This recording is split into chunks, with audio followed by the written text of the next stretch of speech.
Hello viewers, আসসালামু আলাইকুম। Welcome back to Mahmuda's kitchen.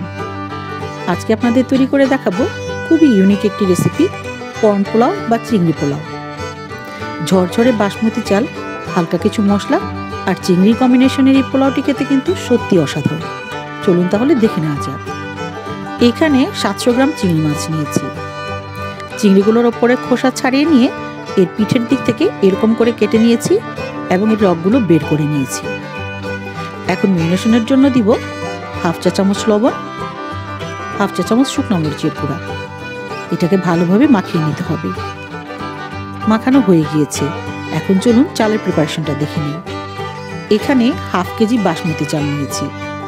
চালটা ভালো করে ধুয়ে এটাকে 1 ঘন্টা পানিতে ভিজিয়ে রাখবো। চলুন এবার নেক্সট প্রসেসটা দেখে নিই।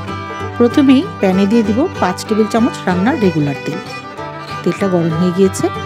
এখন ম্যারিনেট করে রাখা চিংড়িগুলো এর মধ্যে ছেড়ে দিব এবং 20 সেকেন্ডের মতো এক পাশ ভেজে নিব।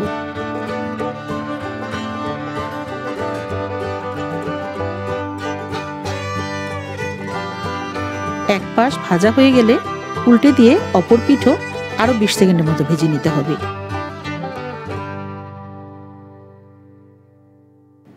চিংড়িগুলো ভাজা হয়ে গিয়েছে, এবারে তুলে নিব।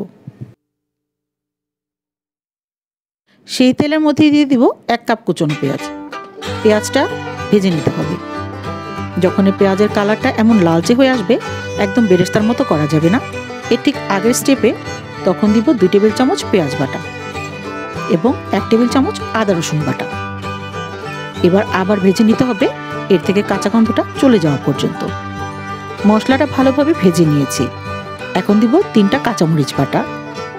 চাইলে আপনারা বেটেও নিতে পারেন, আবার ব্লেন্ডারেও পিষে নিতে পারেন। সাথে দিব একটা টমেটো কুচি আর সামান্য লবণ। এখন আমি এটাকে আবার ভেজে নেব টমেটো গলে যাওয়া পর্যন্ত।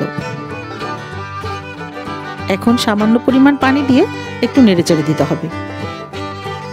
এখন দিব 1 চা চামচ ধনে গুঁড়া, 1/4 চা চামচ জিরা গুঁড়া, হাফ চা চামচ শুকনো মরিচের গুঁড়া।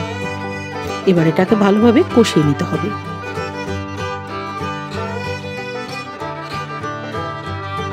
কষানো হয়ে গিয়েছে। এখন 2 টেবিল চামচ ফেটানো টক দই দিয়ে দিব। নেড়েচেড়ে মিশিয়ে নিতে হবে। এবারে সামান্য একটু চিনি দিয়ে দিব, কারণ যেহেতু টক দই ব্যবহার করেছি, এটার টেস্টটা এটাকে ব্যালেন্স করবে। এবার খুব ভালোভাবে মিশিয়ে নিতে হবে।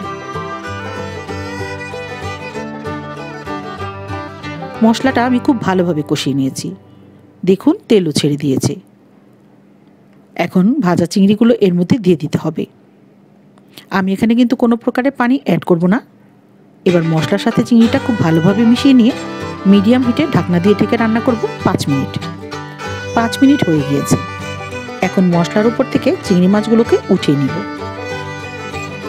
এবারে পানি ঝরিয়ে রাখা বাসমতি চালটা মশলার সাথে দিয়ে দিব। যেহেতু পোলাও রান্না করছি, তাই 1 টেবিল চামচ পরিমাণ ঘিও অ্যাড করব। দিব হাফ চা চামচ বাদাম বাটা, কিছু র স্পাইসেস, 2 টেবিল চামচ গুঁড়া দুধ,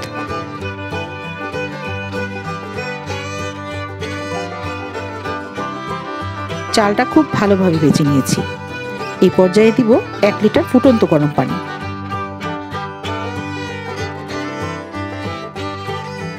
সাথে দিব 5টা আস্ত কাঁচামরিচ এবং স্বাদ মতো লবণ। এবারে হাই হিটে ঢাকনা দিয়ে ঢেকে রান্না করতে হবে পানিটা শুকিয়ে যাওয়া পর্যন্ত।